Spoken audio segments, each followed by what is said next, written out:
Most cities, it's not really in their political interest or certainly not their financial Yeah. interest to really tackle homelessness, right? So let's say you're a small city in the San Gabriel Valley or whatever, the city of San Fernando here Hmm. in the San Fernando Valley. What incentive do you have to really put a lot of resources behind, affordable housing, particularly for the homeless, Mm.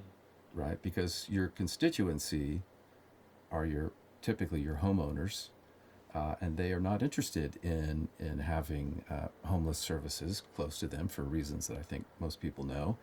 And if you do construct them, then more people will come. Hmm. And so then then you need more. And so the answer that most cities, not just in California or LA or the Valley, have done is just move the problem down the road.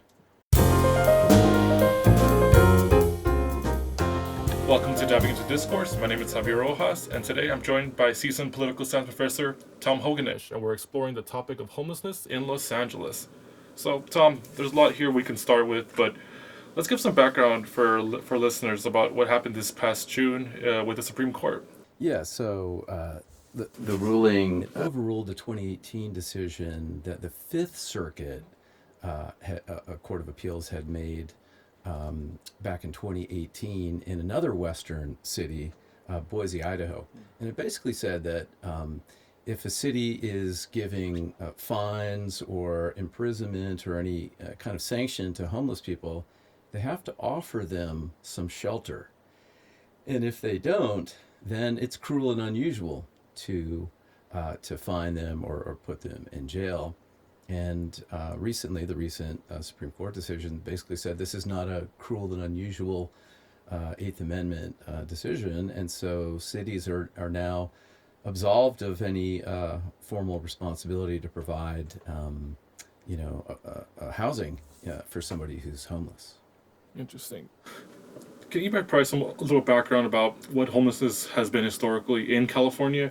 I think that the issue has become more visible in people's eyes in maybe the last 10 years, but I feel that there's some background missing about how this became such a big issue with with rising housing costs as well. So, in my housing policy class, it takes at least three-quarters of the semester to answer that question. Uh, so, so UCLA did a study, I think it was in 2021, and it basically told the story of the history of homelessness in Los Angeles. And it goes back to the late 19th century as you had a lot of people moving to LA. And so homelessness has always been part of the discussion in Los Angeles. You look at the 1930s and the Great Depression, Mm. that created a lot of homeless issues for Los Angelinos. But Los Angeles and California have kind of followed a model of housing that I think has finally caught up to us, and that is the single family home, Mm. right? Surrounded by a yard and then connected to other places by the automobile and then eventually a freeway system, right? So this was kind of the model for California. So California today has about 75% of our housing is single family homes. Interesting. Los Angeles in 1930 was 95% single family homes, right? So this was kind of the model. And believe it or not, housing in Los Angeles, even here in the San Fernando Valley, was relatively cheap until the middle 1970s. And that's when you saw this big migration to Los Angeles from other parts of the United States, as well as perhaps other parts of the world. And that began to really put pressure on the existing housing stock. So the reaction of homeowners at that time to, the need for more housing was to put up a big fight. And so the most well organized communities have basically become like homeowners associations. So I'll give you one example or a couple examples locally. So the city of San Marino Mm. is in the San Gabriel Valley, it's just south of Pasadena. All of the housing stock is zoned R1, single family homes. So you cannot build an apartment there. You can't even build a townhouse in San Marino. And there are a number of cities Yeah. like that. There's a city in the Bay Area called Woodside, California, which has huge lots. I mean, like several acres, and many cities use kind of a minimum lot size to keep the property values up and make it difficult to build any new housing. But Woodside came up with a great idea last year, which was to declare itself a cougar sanctuary. And so cities, right, depending on their political acumen and the preferences of their communities, have just simply tried to push affordable housing onto the next town. And that's an effective strategy, right? Because politically, that's what people want. Or most communities are not really seeking out density. There are some exceptions, right? I would say the community that I know best, I lived in Pasadena for many years, sought kind of a density strategy around public transit. The Gold Line has about 4 or 5 stops in Pasadena, and then kind of densifying the areas around the transit. But none of this was particularly affordable. Of course. And that gets down to, I think, the nitty gritty of the situation is that building anything affordable is really, really difficult. I would assume this has some sort of effect on people, lack of finding housing in some effect. Yeah, I mean, so if you talk to economists, right, they'll tell you this is a supply and demand issue. And so I like to think of housing as something that you can look at from 30,000 feet, and it's a supply and demand issue. And then you can also look at housing policy right at the micro level. Would be like rent control. And so rent control is helpful for people who already have housing. But, if you're trying to incentivize the construction of housing and then at the same time telling, well, if you build more housing, we're going to make sure that you can't raise the rent on people. Then so a lot of times the housing policy is going in different directions, and it's at this kind of either 30,000 foot level or the micro level. And so cities have been trying a whole range of strategies at the micro level, some of which I think are super helpful. Project Room Key, I think probably a lot of people know. Yeah. During the pandemic, you had all these hotels that are sitting empty. Hotels are kind of like housing. Yeah. From what I understand, these are very creative but temporary solutions. Getting people into a permanent housing seems like always the big roadblock at the end. And who pays for that? And I think those are some of the questions that I think of many people raise as well. Yeah. Interesting. Well, let me jump in on that point of cost. So, a family friend of ours works for one of these nonprofit housing agencies, and I was teaching this housing policy class last spring, and I happened to see her at one of my son's soccer games, and so we started chatting about housing policy, and I said, my understanding is that it costs about $500,000 per unit to construct housing in LA County, and she said, that's absolutely not correct. It's $650,000. I mean, when you take that in, you realize that's really ultimately why it's so difficult. Even if there was like a magic pot of money out there, how many units could you really build at that level? And so I think somebody or some way, technology, some whatever billionaire or somebody's going to have to come up with some way to bring those costs down, whether it's 3D printers, this is beyond my pay grade, but something that is much more affordable, because that's just never going to pencil out. Yeah. So California needs roughly 200,000 units every year, and has so probably since the 80s. And for the last, say, 10 years or so, we've constructed about half that. Yeah, we've discussed this, but what role do local cities play in solving homelessness? It's a very broad question, but which role do they play? Well, I think it depends on their political preferences. Yeah. Most cities, it's not really in their political interest, or certainly not their financial interest, to really tackle homelessness, right? So let's say you're a small city in the San Gabriel Valley, or whatever, the city of San Fernando here in the San Fernando Valley. What incentive do you have to really put a lot of resources behind, affordable housing, particularly for the homeless, right? Because your constituency are typically your homeowners, and they are not interested in having homeless services close to them for reasons that I think most people know. And if you do construct them, then more people will come. And so then you need more. And so the answer that most cities, not just in California or LA or the Valley, have done is just move the problem down the road, right? The so-called Greyhound therapy, as it's called. When hospitals release people for mental health holds, they'll typically release them in places like Santa Clarita, for example.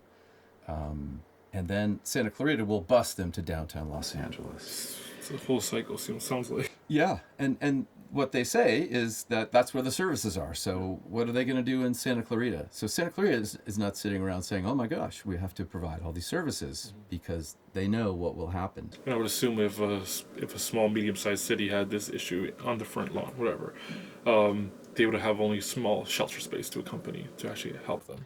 Yeah, and that comes up in that Boise decision, right? The idea of you can't criminalize homelessness unless you have shelters. And the U.S. Supreme Court said, that this wasn't a cruel and unusual punishment case, an Eighth Amendment case.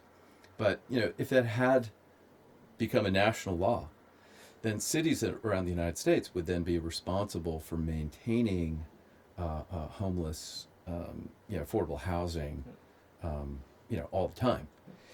And even though many of us might say, well, that's a great idea. Wouldn't that be great if that happened? I mean, first of all, cities would then have to find that housing, right, or construct that housing. Where you get the money for that? Where do they get the money for that? Yeah.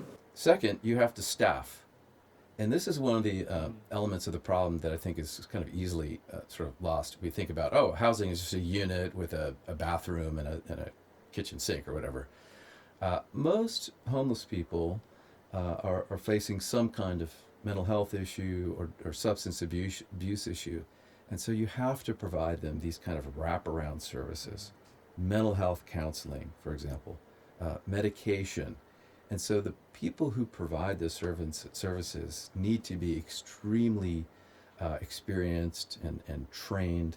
And so just staffing up and then having that staff on hand, when the problem is beginning to crest in your city, it's not really realistic for local governments, right? So counties and cities to have that. Now, this is where the nonprofit organizations can kind of fill in the gap and often do, but even then, there's just not nearly enough people trained in this, and then you get back to the money, the cost. Yeah. And from my understanding, there's a lot of burnout from people working in those specific jobs. Correct. Yeah. And they don't pay the greatest, from my understanding as well. That's another. Those are both good reasons why it's hard to maintain that staffing, because it's a really difficult job, not paid anywhere near the level that that people probably deserve or would make it worthwhile to stay in that line of work. And I've seen LA try its best to provide those wraparound services, and there's been some success, from my understanding. But it's hard to do that for the population that actually needs this help. There's a lot more more people on the streets than there is actual service workers. Oh, it's not even close. I mean, I think I could be a little bit off, but I think in LA County you're looking at 65 or 70,000 people on a nightly basis, and then in downtown Los Angeles, I think it's like 20 or 25. And people are concentrated in these areas.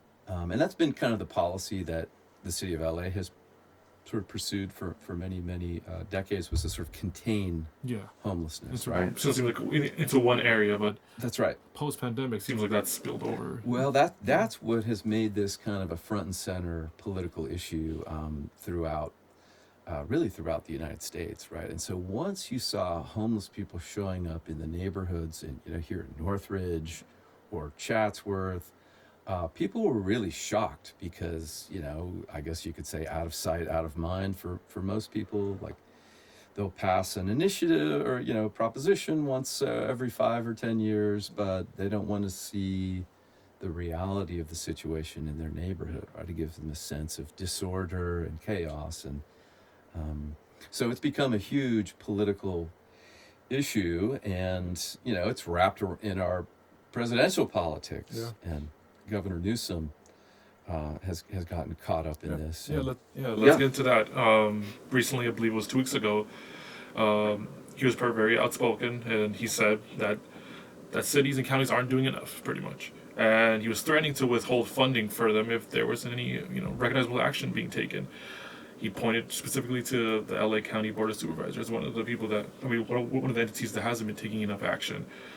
Yeah, I mean, Newsom is an interesting case study, right? So he himself was a mayor in San Francisco, and of course, every city, has had homeless issues, but he knows like how difficult homelessness is to solve, and he's made housing probably his number one kind of priority. I forget how many housing bills he's signed in his time as governor, but it's like, I don't know, like 40 or something. Definitely at the forefront, yeah.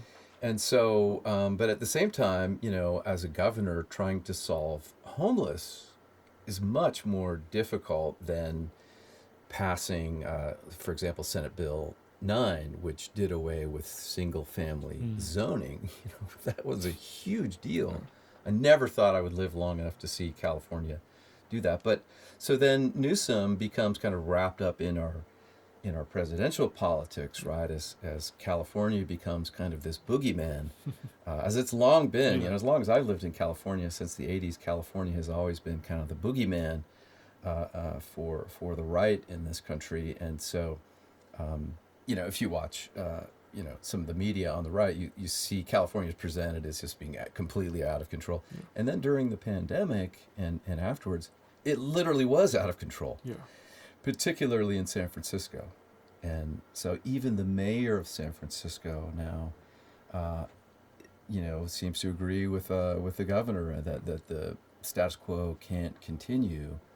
But the problem is, where do people set of housing? So I like to think of housing as kind of the big issue, and then homelessness is kind of a subset of housing policy, but it's a really big and really important subset because it's the one that we see. Yeah.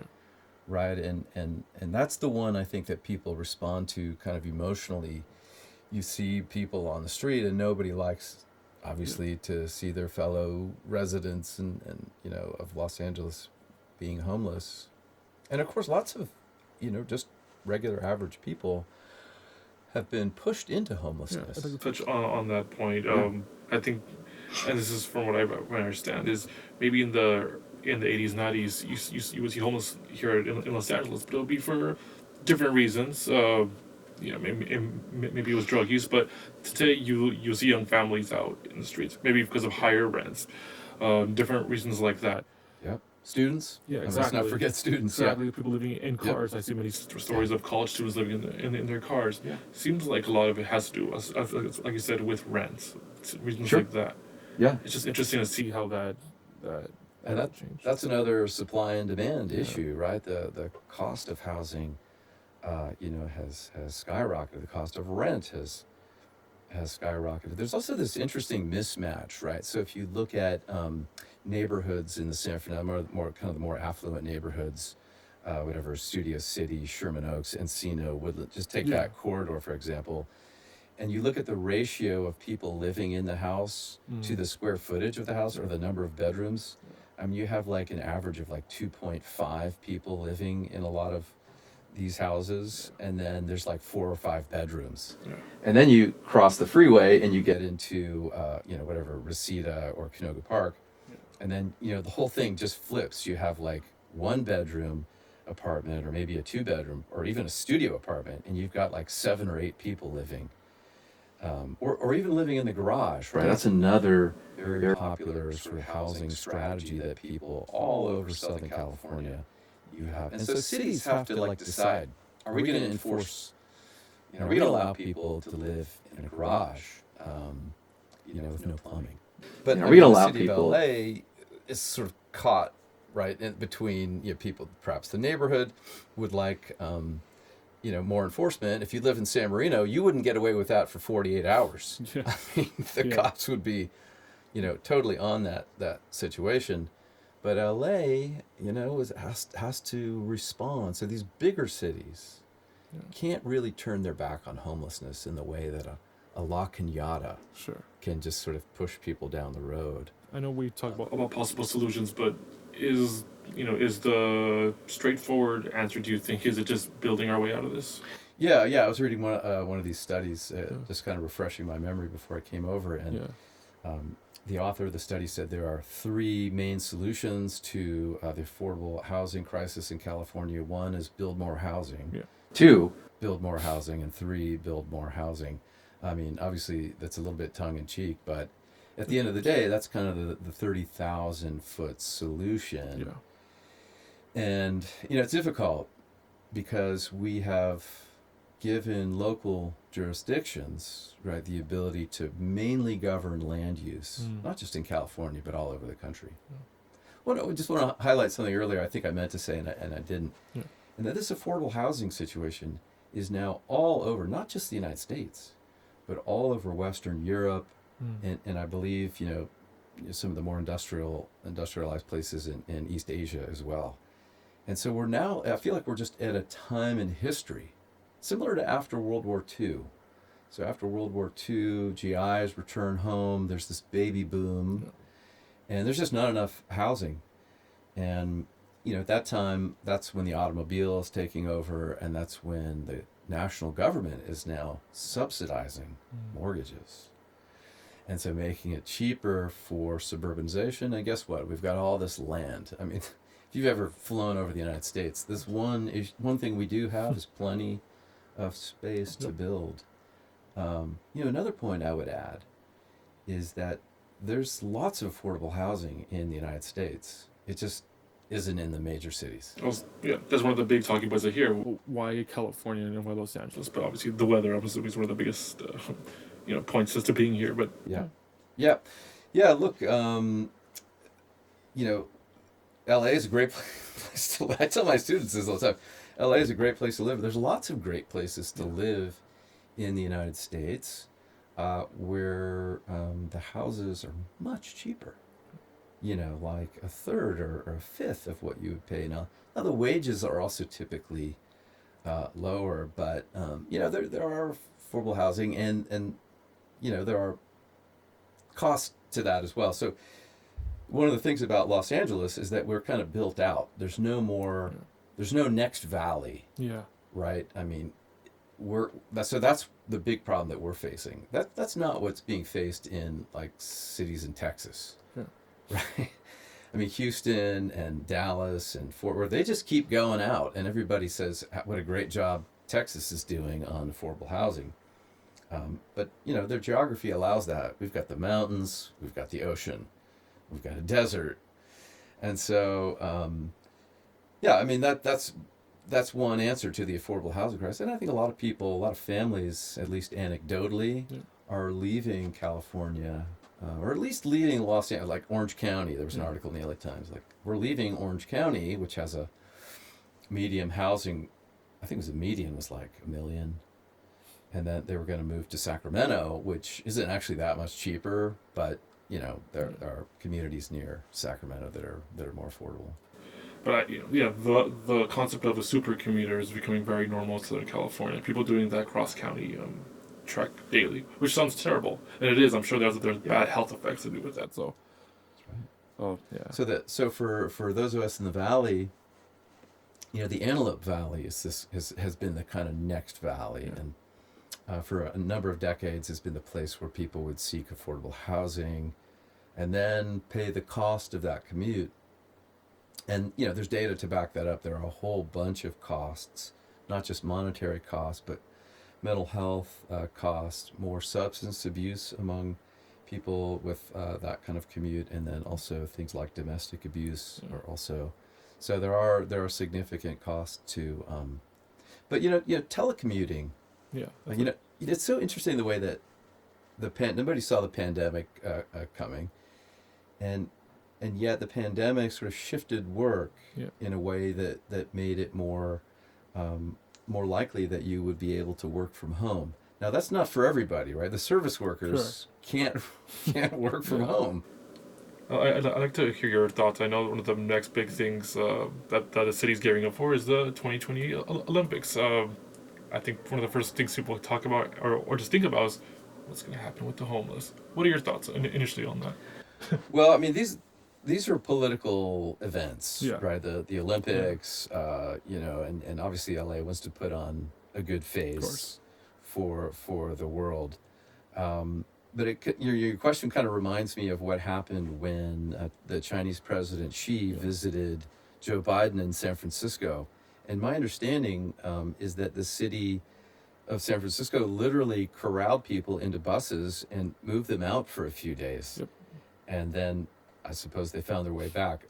I'm not 100% sure what happened there, The but streets look clean. Also, yeah. so there was this impression that like everything was great in Chinatown or whatever. I had just previously been to San Francisco for a conference prior to that trip, and I had been shocked by the homeless problem in San Francisco in the '90s and how aggressive and how unsafe it felt.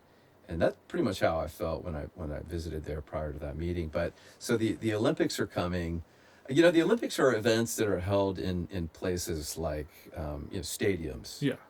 and they're on television. I don't think that's something that the cameras are going to see that much. Because I don't think the city is going to spend a lot of resources trying to cover this up. That's sort of We have 4 years to take concrete action, and right now there's a lot of rhetoric from across the state, as we discussed. So, well, there has been some progress, and remember, it's always tricky to count the homeless, and there's politics involved. There's different methodologies involved, but there has been some. I think a couple of studies recently have suggested that the problem is no longer getting worse. I saw there was a little drop in it, especially in LA. Yeah, and when you say a little drop, it was like super small number. It was not even like 1%, I think. So, that's kind of like we've stopped, like the problem is not getting worse. Now leveling off, yeah. And so the question is can we put people into permanent housing? And if so, where? And do we have enough mental health support, which is a big buzzword that's thrown out there. Yeah. What do we do and how do we do that? Because you can't force people into seeking help. Well, that's right. I mean, if you went back to the 1950s, you wouldn't see homelessness as much in the United States. And the reason for that is that the homeless were institutionalized. Yep. Right? So we had all of these institutions, mental institutions, and I forget there was a sort of specific term for them. But the deinstitutionalization of the homeless in the late 60s was sort of part of the civil rights movement. It was this idea that they also have civil rights, and that is, unless they're a threat to themselves or others, they have every right to be outside and homeless. And so, it's really about the visibility of the problem, and then, and I think Newsom even was talking about trying to put people, to lower the threshold for putting people into treatment centers. And I believe the program was called Care Courts. Yeah, that sounds right. Yeah. Yeah, and I think LA was one of the cities that was chosen to have a kind of a pilot version of that. I don't know the current status of it, but I'd be interested to see the success of that. Yeah, and I'm not on the details of that either, but those are the kinds of things that can kind of move the ball forward sort of incrementally. Yeah. And that's really, with a problem as difficult as homeless policy or even affordable housing, that's really, what you can hope for is kind of incremental progress. I think I'm gathering from all this. This is a very multi-pronged issue that seems a lot of layers that's not going to be solved anytime soon, but there's creative attempts. Universal basic income. Mm-hmm. Yeah. And there was another study that came out recently, and it showed that when people it was another pilot study, were given, this sort of basic... Yeah, like $100 a month. No, I think it was a little bit more than that. I think it was a little closer to 1,000. Okay, that would have been it. Yeah. But, their lives just got better. Mm-hmm. And they were less likely to fall into homelessness. They had better food for their kids. And, I don't know how you scale that up. In a society as large as the United States and as diverse as the United States, that would be tricky to do. But I think something like that is worthwhile. Yeah. Where do you think homelessness is in a place like Los Angeles, let's say, in the next 10 years? Oh, my goodness. Yeah, no, that's an interesting question. So it really gets back to that bigger supply and demand issue. Is Los Angeles going to be able to make some dents in that. So the initial studies of the accessory dwelling units, ADUs. or the ADUs, suggested that not many were being constructed. And the Turner Center at UC Berkeley put out one of these policy reports, and I assigned it to my class, and it was not very promising. It looked like, well, we had big hopes for accessory dwelling units. And then recently another study, I think, came out of UCLA that began to suggest we're starting to make some progress. So the answer in Los Angeles is you have to densify, right? Los Angeles is not going to move, anywhere. And so you have to densify neighborhoods. And, I do see that in my own neighborhood. And, if you can build 4 units on one lot, or 3 additional units, you can make a lot of progress. But, those units are like, I don't know, $400,000 or $500,000. Yeah. They seem like the price of what the old starter home used to be. That's right. That's a good way of putting it. And so, how many are going to be? It's going to be a really long term. So, I don't think this is a problem that you would look necessarily at 10 years down the road, but something like 30 years down the road. But we're starting to see some of the seeds of change possible. I think so. Yeah. And then I think for this big, so part of this is demographic driven, like the baby boomers. There was a lot of them. There were fewer of us, Generation Xers, by the way. When I got into the housing market, I had multiple possibilities. There were multiple houses that I was interested in, and a lot of them had this was like around 2003. There were no offers on these killer houses up in Montecito Heights with an incredible view, going for $300,000. That's amazing. Yeah, I mean, and then like the millennials started to get into the housing market, and then behind them will be this other big generation. They're both fighting over, seems like, the small piece that's out there. Yeah, the older millennials have probably managed to get into a condo, or certainly many of them better than that. But I really sense a certain kind of frustration and almost resignation on the part of Generation Z, that they kind of think, well, I'll probably never own a house, and that's not really what you want in a country where land ownership, particularly home ownership, is so kind of such a big part of our culture. Right, the American dream, and so, this is really a problem not just for local governments or state governments, but I think over the next decades, the national government has to get involved in some capacity, both on the affordable housing supply and demand issue, but also on the homelessness issue, because local governments have to provide core services, right, and that's streets and take garbage, providing electricity or whatever the core services are in that city, but they cannot afford to tackle housing affordability. They can provide incentives, density bonuses, or things like that, but they, so the national government is going to have to come up with some kind of a Marshall Plan. I mean, goodness, if we can spend all this money on national defense, could some of the, whatever, invading countries, could some of that be redirected toward a national housing policy? And I think ultimately that's where kind of the big kind of noticeable changes will take place. I'm sure that's going to be a talking point in this fall in the election about home ownership. I mean, I'm sure those are the kitchen issue tables that many people like myself that are my age group are caring about how do I get myself into a home and ownership. So and that would be, I don't think the discussion would be that different, on the Republican side of it. It's not really a partisan issue that I mean, maybe you could say deregulation or whatever that would produce more housing. But I don't actually think you're going to hear a lot of discussion about housing affordability in the election. I think there's enough craziness out there that we're going to be talking about. Exactly. They seem to prefer to talk about crazy things rather than actual issues that affect people's lives. So and maybe and it all trickles down, like we said, all the way down to homelessness and where we are today. So it's a lot of nuances issue, but. Thank you for joining us here today. Anytime, Javier. Great pleasure. Of course. Thank you for joining us today. I'm Javier Rojas, and this is Diving into the Discourse. Thank you for joining us for Diving into the Discourse. You can watch and listen to more of our podcasts on the CSUN Conversations website and become part of the CSUN Conversations community.